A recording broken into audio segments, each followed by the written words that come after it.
सुप्रभात बच्चों। आज हम आपको भाषा, बोली, लिपि और व्याकरण के विषय में समझाएंगे। आइए सबसे पहले हम भाषा के विषय में चर्चा करते हैं। इन चित्रों को ध्यान से देखिए। पहले चित्र में अध्यापक बच्चों को चुप रहने का संकेत कर रहे हैं।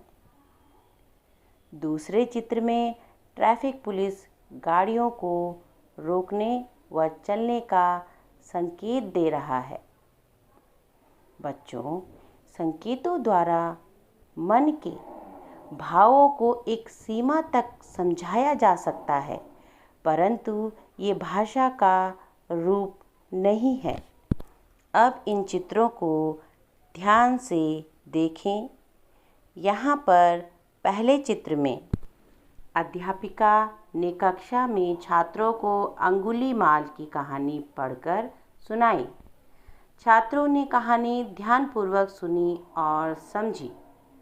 अध्यापिका ने छात्रों को कहानी पर आधारित कुछ प्रश्नों के उत्तर लिखने को कहा।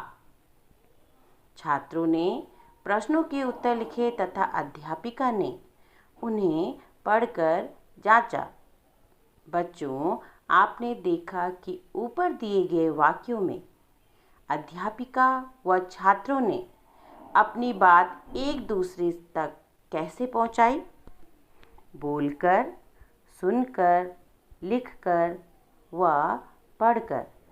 विचारों व भावों के आदान प्रदान की इन प्रक्रियाओं को भाषा कहा जाता है।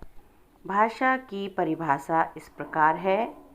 भाषा वह साधन है जिसके द्वारा मनुष्य बोलकर, सुनकर, लिखकर व पढ़कर अपने भाव विचार दूसरे मनुष्य तक पहुंचाता है तथा दूसरे मनुष्य के भाव विचार ग्रहण करता है। भाषा के दो रूप होते हैं। पहला मौखिक भाषा, दूसरा लिखित भाषा। नेताजी भाषण दे रहे हैं। यह भाषा का मौखिक रूप है। इस चित्र में संदीप कंप्यूटर पर ईमेल कर रहा है। यह भाषा का लिखित रूप है। आइए अब हम लिपि को समझते हैं। बच्चों, भाषा के लिखने के ढंग को लिपि कहते हैं। प्रत्येक भाषा की अपनी एक लिपि होती है। भाषा के लिखने का ढंग लिपि कहलाता है। आइए अब हम कुछ अन्य भाषाओं की लिपियों को जानेंगे। भाषा, लिपि और उनका प्रयोग। हिंदी भाषा देवनागरी लिपि, पंजाबी भाषा गुरुमुखी लिपि, अंग्रेजी भाषा रोमन लिपि, उर्दू भाषा फारसी लिपि, बांग्ला भाषा बांग्ला लिपि, गुजराती भाषा देवनागरी लिपि, मराठी भाषा देवनागरी लिपि। बच्चों, ये तो आप जानते ही हैं कि हमारे देश में अनेक भाषाएं बोली जाती हैं। इनमें हिंदी सबसे प्रचलित एवं लोकप्रिय भाषा है।